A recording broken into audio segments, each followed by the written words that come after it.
Ready అవుతోంది. గోల్కొండ కోటపై శుక్రవారం CM Revanth Reddy జాతీయ పతాకాన్ని ఎగురవేయనున్నారు.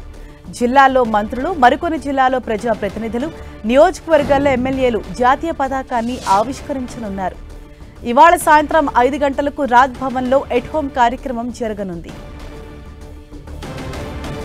ఉదయం గోల్కొండ కోటలో 10 గంటలకు జాతీయ జెండాను సీఎం ఆవిష్కరించనున్నారు. అనంతరం పోలీసుల గౌరవ వందనం స్వీకరించనున్నారు.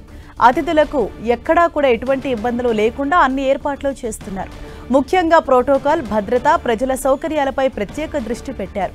ఈ వేడుకల్లో ఉత్తమ ప్రతిభ కనబరిచిన పోలీసులకు పతకాలను అందజేయనున్నారు. భారీ వర్షాల నేపథ్యంలో వాటర్ ప్రూఫ్ షెడ్లను సైతం ఏర్పాటు చేశారు.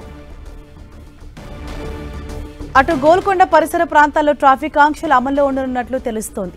వేడుకల సందర్భంగా నిరంతర విద్యుత్ సరఫరా, తాగునీటి అందుబాటు, పారిశుద్ధ్యం, వైద్య సిబ్బందిని అందుబాటులో ఉంచారు. వేడుకలకు ఎలాంటి అంతరాయం లేకుండా నిర్వహించేందుకు ప్రభుత్వం అన్ని చర్యలు తీసుకుంటోంది.